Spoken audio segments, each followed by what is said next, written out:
MoviePass Mix-Up, Marvel Madness, and Magic Munchkins. All on Geek This Week.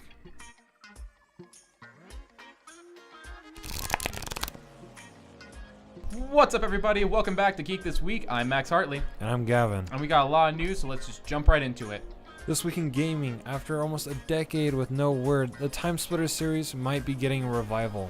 With the last title in the series being released back in 2005 and the fourth installment being postponed indefinitely, many believe that they had seen the end of their beloved franchise. In recent development, however, it was announced that the franchise had been bought out by Austrian game developers THQ Nordic.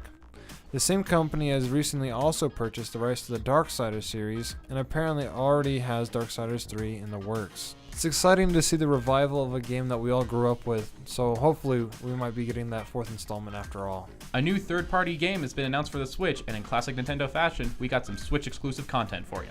Since the release of the Switch, Nintendo seems to be much more open about porting over some of the more popular titles to their console, most of which coming from Bethesda at this point. But it sounds like they're now working with Blizzard, as they have announced the release of Diablo III on the Switch. Some of the content announced includes the ability to transmogrify your armor to look like Ganondorf from Twilight Princess, along with some unique cosmetic wings inspired from Majora's Mask. A Triforce symbol can be displayed above your character, and it will also somehow incorporate the kuko, or chicken, though not much has been said about how that will be introduced. The game will be dropping later this fall, and it should be a good addition to the Nintendo Switch repertoire. This week in movies, after some apparent financial trouble, MoviePass has launched its new service plan. As was anticipated, they have cut back the number of movies a subscriber is able to view to 3 a month, which already has some of the more avid moviegoers upset. Along with the changes, we will also see the removal of things like peak showtime pricing, only being able to see a movie once, but it also includes a whole new slew of unexpected new restrictions. Rather than being able to select any movie they would like, subscribers are now only able to choose from a pre-selected list of 6 movies that will rotate on a daily basis, and it seems that there are far more unsupported shows or showtimes than ever before. The changes have caused many users to try and leave, emphasis on try, as there have been many reports of forcible resubscription. This goes as far as to reinstalling your credit card information even after the person has unsubscribed. The CEO of the company still seems pretty optimistic about the future of the company, but we'll wait and see what time will tell. A new show by Futurama creator Matt Groening has appeared on Netflix. The show, titled Disenchantment, shares a very similar art style to Futurama and even features some of the same voice actors, but takes place in a medieval fantasy setting rather than a futuristic sci-fi.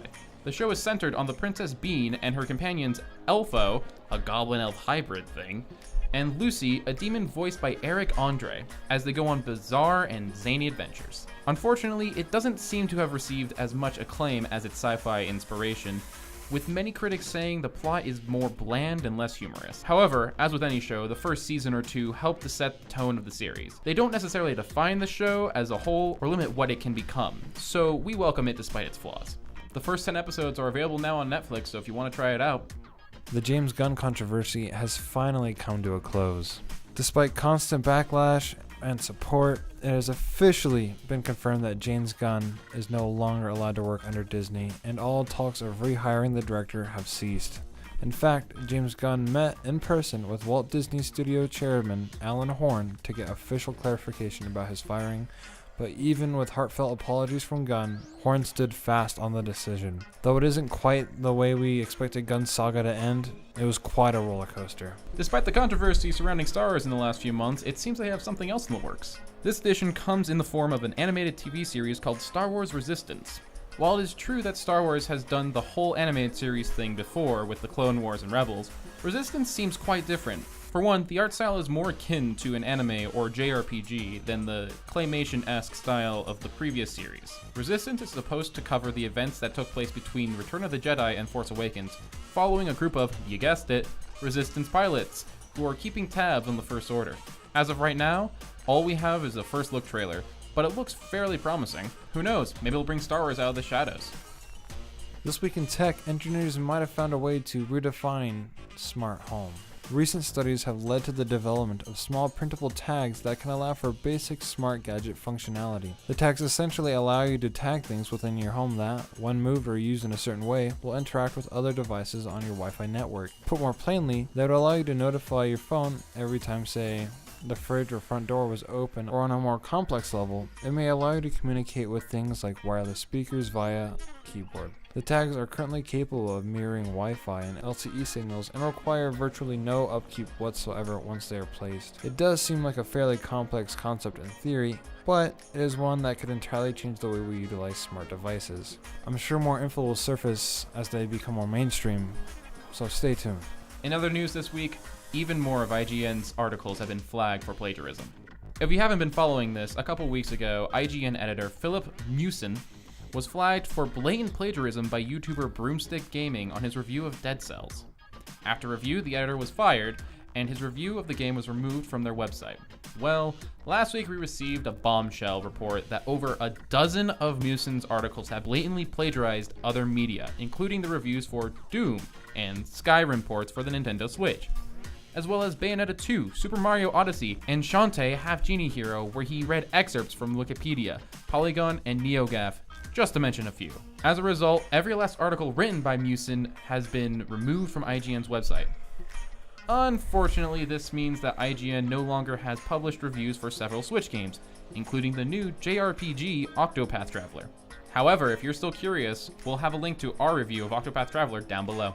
Dungeons & Dragons has officially released 4 new races for their Magic the Gathering crossover book. The crossover, coming later this year, comes in the form of the Guildmaster's Guide to Ravnica, an official campaign setting about the city from Magic the Gathering. These 4 new races, available in this month's Unearthed Arcana, include the Loxodons, Simic Hybrids, Veldkin, and Viashino. Each will come with some interesting perks. For example, the Viashino are able to wield weapons with their tails, the Simic Hybrids can gain animalistic traits, the Loxodons have built-in natural armor, and the Veldkins receive innate bonuses to all mental saving throws. The full guide is set to release November 20th. If you're interested in Dungeons & Dragons and Magic the Gathering, this is definitely something you should look forward to. Thank you for watching. Please like, comment, and subscribe, and let us know if we missed anything down below. We'll catch you geeks Next week. Let's jump right into it. I didn't know we were doing it at the end.